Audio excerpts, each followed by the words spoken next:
My name is Nene Goes. I'm 18 years old. I'm the oldest of two.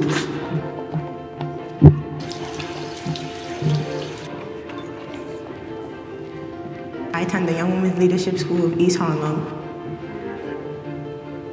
My favorite subject is math and science. In the fall, I'll be attending Gettysburg College. I want to become a surgeon.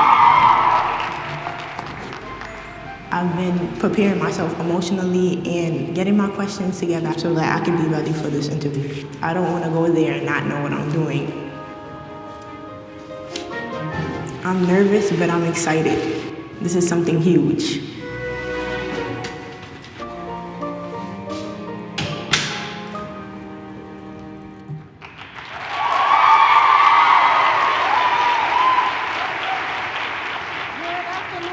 Lovely to see all of you on this really, for me and for all of us here, this very special day.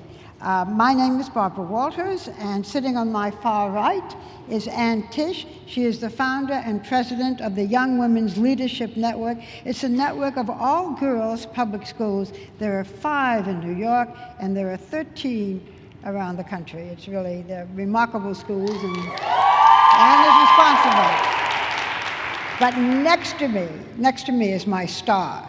This is Nene Goes. Nene wants to be a doctor. I was sort of hoping that she would follow in my footsteps, but it doesn't interest you. You want to be a doctor, right? Yeah. Okay, I think that's a better choice. And Nene is a senior at the Young Women's Leadership School of East Harlem.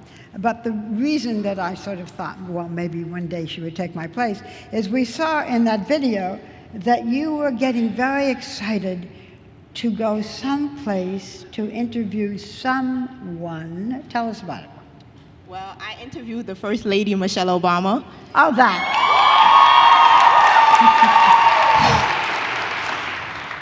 That's quite a booking. Yeah. I know how tough it is for me to get an interview with you. How did you get it? Well, my principal, Dr. Tyson, she called me one day and she was like, Nene, I need you in my office, but she didn't tell me what it was for. So I went into her office and I had an interview over the phone with a lady from the Board of Education. And then the next day she called my house and she told me, Nene, you won a spot to interview the president's wife, Michelle Obama. And I was so excited. I could not believe it. Were you nervous? Yes, but I was excited as well. And you tell us, why was Nene accepted? Why is she the person who did the interview? Well, first of all, I want to thank Tina Brown and Women in the World for creating this possibility for our student. Amazing. And Women in the World and Tina Brown have been good friends to our schools over many years and reached out to us, telling us that the White House was looking to have a young woman who is the first in her family, first generation to attend college. Your father is a taxi driver? Yes, he is. Are your parents here? Yeah, they're right there.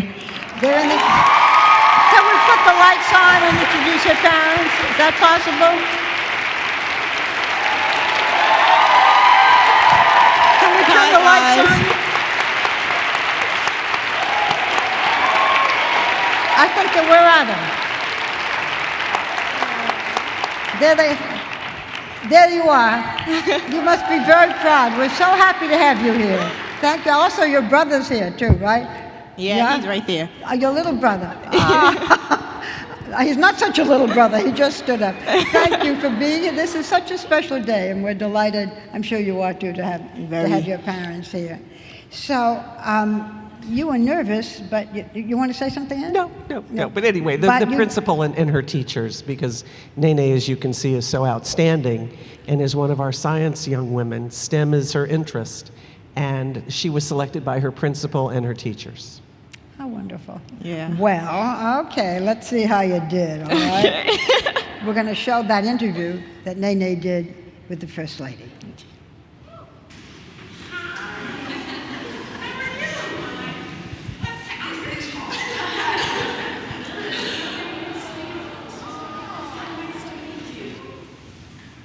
Mrs. Obama, why is education so important to you and how did it help your journey?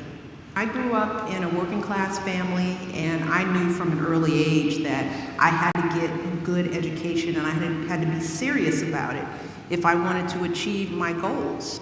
Education played such an important role in my life. I know how important it is for other young people, particularly young people of color, to know that they have to own their education. What I tell kids is that they have to start with themselves. You have to do that homework. You have to put everything you can into every ounce of your education. If young people today want to be competitive in a very global environment, they have to have an education.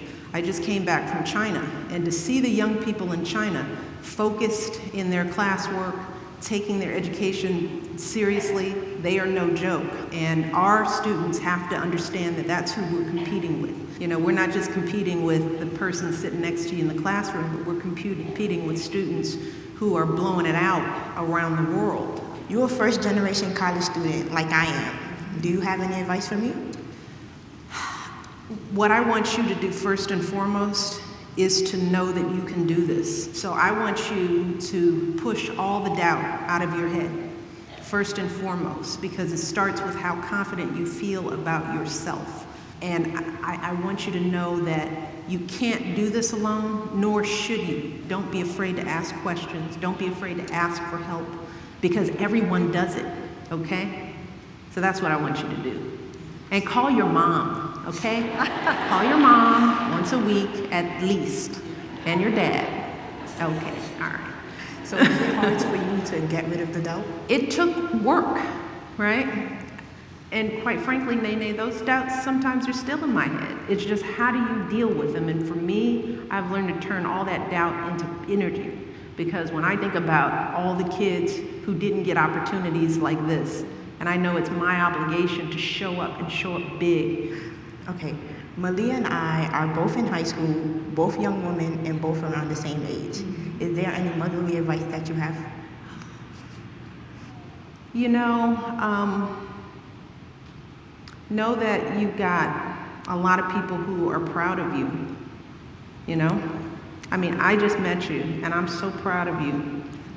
I really am. You are doing some great things, and I know that there are millions of young people like you out there. So just put the work in, you know, and don't be afraid to fail. Don't be afraid to make mistakes. I say this to my girls all the time. Greatness comes from learning from those mistakes. Walk proud, work hard, and be confident. Okay, this is my final question. So I'm 5'9", and at first I didn't like being tall. What was it like for you growing up? It's the same thing, you know? I mean, when you're this age, you just want to be like everybody else, right? And right now, everybody else, you'll find they're little people. But then you start growing up, and you realize whether you're 5'9" or 5'10" like we are, or 4'10", it's all about how you feel about yourself. So you learn to own that height, you know?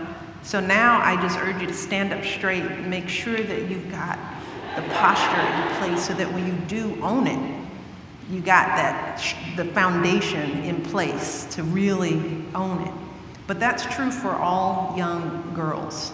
You know, I want all young girls out there to work on that self-confidence, that internal peace of mind and happiness. Thank you so much. It was such a pleasure to meet you. Thank you, Nene. Nene. And I You will did a definitely great job. take your advice with me. Well, you are going to do great things. Thank you. I know it. Hey!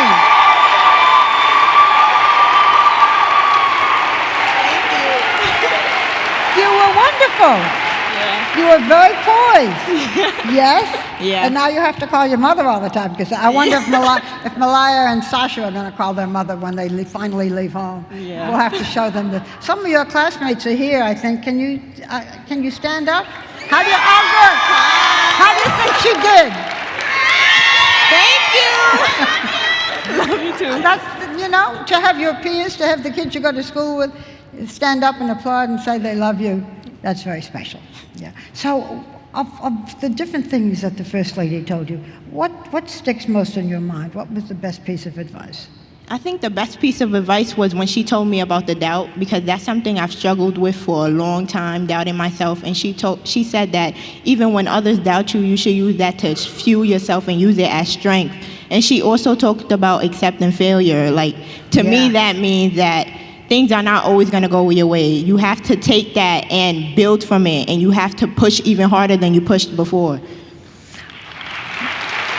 You know, I don't want to tell my life story, but I was the first female co-anchor of a network news program, and I was a failure. And I remember what it felt like, but I think as I look back, you know, it gave me the confidence, maybe the chutzpah, to keep going, and you're going to be just fine. Thank you. Also, Anne, the Young Women's Leadership School of Harlem, that's where you go to school? Yes. They're obviously doing something right. Look what it produces, and I can see the other kids here. Tell me a little bit about the schools. And I just want to introduce, well, one of the reasons we do so well is because of great leadership. And Nene's wonderful principal, Dr. Althea Tyson, is with us today, who has helped us create this magic.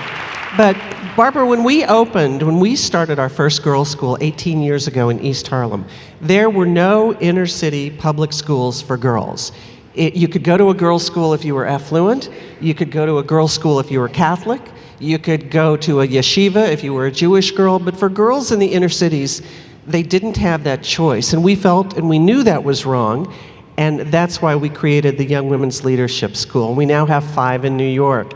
And one of the things we put into play was a first-rate college access and guidance program, which created a culture of success in our schools. So ladies, it's not if you're going to college, it's where you're going to college in every one of our schools.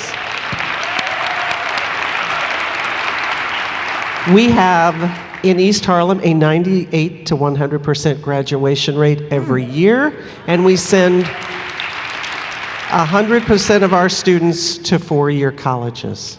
Well,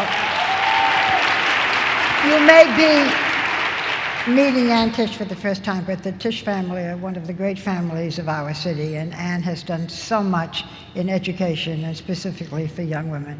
You've devoted your life to it, and it's really, it's a pleasure for me to sit here with you. And I would say my protege, but she's going to be a doctor.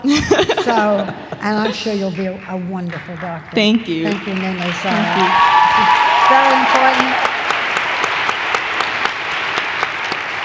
I could not have done that interview as calmly or as well, so I congratulate you and I thank you for being on with us today. So let's hear it for Nene's side. Thank you. That ain't easy. Thank you, darling.